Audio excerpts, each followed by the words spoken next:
Hello, welcome back to Planet 40k. We've got Ed, the Sandman, on the channel today as our special guest. How you doing, Ed? I'm good, thank you. Thanks for having me.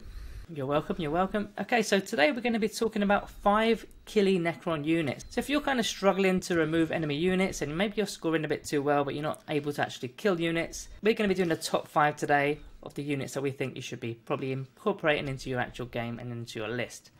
So Ed, we're going to start off with the first one today, which I've gone with, well, the biggest and baddest of them all is the Silent King. Yeah. What are your thoughts on the Silent King at present? I mean, my thoughts are he's gone off the road. He's absolutely he's pretty nuts right now. Very interesting to get a points drop at the same time as you got the core keyword, that core model, the Silent King. I won't even mention that Menhirs can be resurrected, but like in combat and shooting, he's now a bit of a beast. He's also got that force multiplier fact, but just in and of himself, with the wound rerolls in combat, the hit rerolls when shooting, he's just so reliable. And he is going to chew through pretty much whatever he looks at. Yeah, I mean, he's got the Annihilation Beams on the side with the Trichol Menhirs, which strength 12, 1-4 AP, 6 damage per Annihilation Beam. Re-rolling the hit rolls as well. He's removing models, put it that way. Whether it's at range, whether it's in melee, he's doing a job, isn't he? Yeah, I mean, just a superstar. Realistically, I mean, I also love. I guess it falls under damage. The fact that you can still kind of pay to blow him up is pretty cool. Because if your opponent does go for that kill to kind of wipe him out, you know, paying for him to blow up D6 mortal wounds is a decent amount to every unit nearby. One thing that massively helps his killing ability is the fact that he has that ability where units with an engagement range will fight last. So, you know, we all know how powerful that fight last is in 9th edition, but of course most units get it as a selector unit, and so you can kind of charge with 2 to deal with him.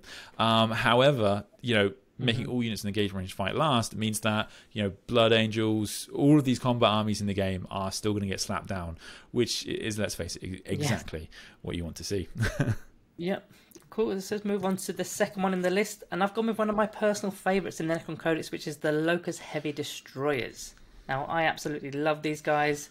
They've got the heavy, I like to take the heavy Gorse Destructors, or Gorse Destructors rather, which are strength 10 minus 4 AP, and the damage is 3d3, which I think is amazing. It's one of the most reliable damage outputs within the actual codex. What are your thoughts? Have you come across them? Yes, I have. I have only seen the Gorse Destructor version. I never see the Enmitic Exterminator. That was actually quite tough to pronounce there. And I think you can kind of see why, especially in this Age of Armor of Contempt. Strength 7, -1, or essentially 0 AP isn't going to do a massive amount for you, even versus things like Sisters, where they'd be wounding on 2s. That they're not going to kill many, especially if those Sisters have cover. So, yeah, going with the Gorse Destructor seems like the way to go. They were already pretty good. I saw them a fair bit. Those on those rare occasions you would see Necrons in tournaments. But yeah, they were very good. You know, 3d3 damage, especially in a Necron book where they kind of got stuffed with keeping d6 damage. The irony is, of course, that Necrons are famous for having kind of the premier weapons technology in the galaxy, but for some reason everyone else went to d3 plus 3, but they kept d6 on like the Doomsday arc, you know, d6 into d6, like just absolute madness. So the fact that these guys got that reliability, 3d3, it's an average of 6, but you're going to get around 6 most of the time. So pretty good. Don't even need to be babysat that much because they're going to reroll ones to hitting on 3s. They're kind of just brilliant in my opinion. I mean, even as well, they can be moving with those heavy weapons. They've got the ability to do that as well. So they can, as a defense, if something's coming close, they just shift away with the fly keyword, moving 8 inches with the heavy weapon. Doesn't make any difference. But as for babysitting them, I quite like to take a Technomans with these guys, just to be able to reliably bring one back as soon as your opponent starts targeting the unit. That's one of my little combinations. A lot of people on the channel know where I go with that. But yeah, Technomans for me with the Locus Heavy Destroyers, one of our best damage outputs. Yeah, no, I think that's fair. I think especially for anti-tank. Yeah, 100%. Next, we're going to go on to a melee-based unit, which is the Scorpic Destroyers. Now the Scorpit Destroyers are another destroyer unit that are re-rolling ones, but this time they're a melee-based unit. They're starting off at strength 5, toughness 5, but they've got a lot of AP. There's a lot of damage, there's a lot of plus to their strength in terms of their weapons. What's your experiences going up against the Scorpit Destroyers? Yeah, actually, not terribly easy to shift. -1 to wound is not a very common ability in Warhammer 40k, in my experience, and so actually keeping them in cover, they actually stay alive for quite a long time. But yeah, in terms of their output, that AP becomes quite important for a Necron list, I find, because when I look through Necron armies, I often find there's a lot of AP 1 and 2, and, you know, bringing up Armor of Contempt again, we know that can be a recipe for disaster. So, yeah, really good. I think especially as things like Novok, of course, you know, all of the melee units get better, but, you know, you can even get that, the Reap Blade up to strength 8, essentially, which is kind of a bit of a sweet spot, of course. So, yeah, really useful, so a little bit of diversity there. So, yeah, pretty fantastic unit. Not as fast as things like Wraiths, but at the same time, they are still core infantry, so they're going to get buffed and move pretty far. Yeah, with them, I like to use them with the Catacomb Command Barge, something that keeps up with their sort of speed, giving them the +1 to hit. They're already re-rolling ones naturally anyway, so they're not missing really. And yeah, like we've already said, the damage, the AP, the damage is pretty decent. Okay, so number 4 on the list, we've gone with the Catan Shard of the Knightbringer. One of my favourite Catan Shards, as you guys already know. Now, why this guy is so killy is his melee weapons are pretty much amazing. He's got 2 options here, the Reaping Sweep option, so going up against infantry units, you can make 2 attack rolls instead of 1, so that's going to be 12 attacks at strength 7, -3 AP, 1 damage, pretty good. But as an anti-tank option, he's got the Entropic Blow, that's going to be strength 14, -4 AP, D6 damage, and no in-run saves can be taken against that melee attack. Now, to boost that, he's got the Drain Life ability. We can ignore all abilities that ignore wounds. If you combine that with the actual fact that he can ignore in-run saves, then the likelihood is the opposing unit is not going to have a save whatsoever. Maybe a 6+ at best. That's what I quite like about him. What do you come up against the Knightbringer a lot, or is it more of the other Catan Shards, like the Void Dragon? I think he definitely sees his fair share of play. The Void Dragon I see less of, to be honest with you, really? Which is a shame. Beautiful model. It is. Yeah. However, yeah, he's kind of great. I also like you can still ignore invulnerable saves on the 1 damage weapon if you spend the 2 CP, which you sometimes might want to do if you're against a horde army that is reliant on invulnerables, for example.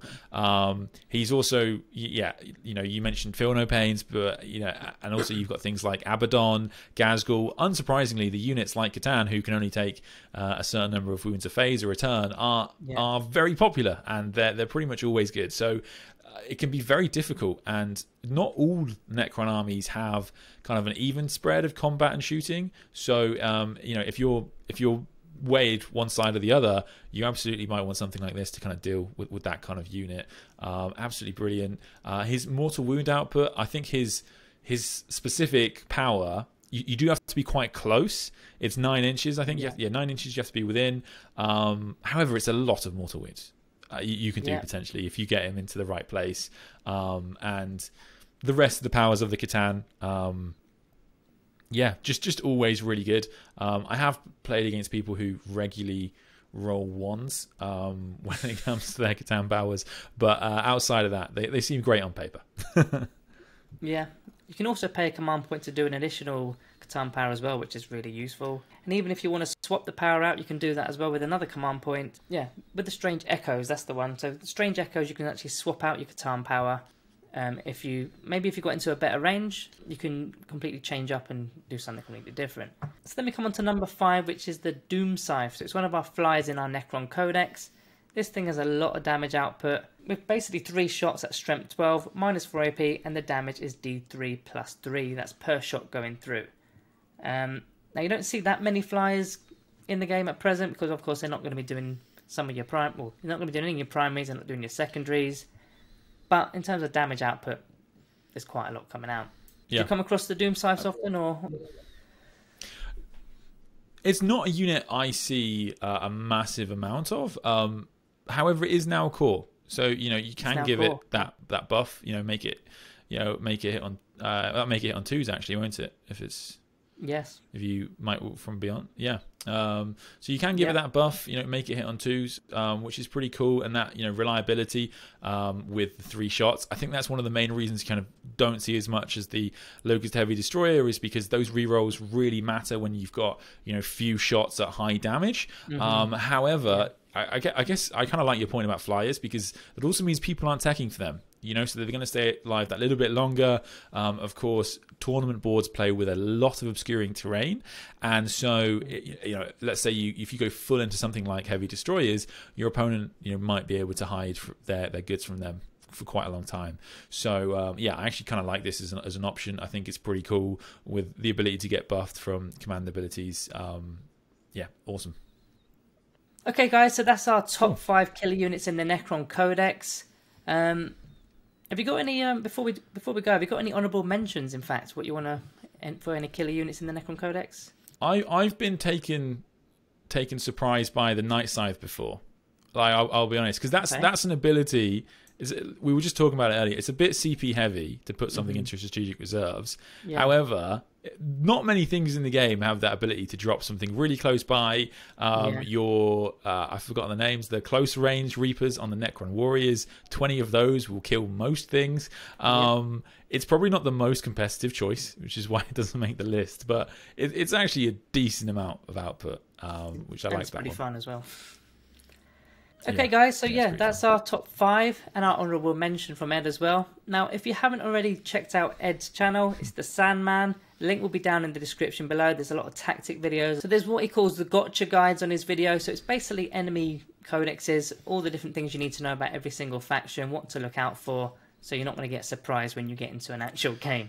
So check him out. Link will be down in the description below. That's the SANDMAN. So Ed, thank you for coming on the channel today. Thanks very much for having me. Not a problem. Anytime, Ed, anytime.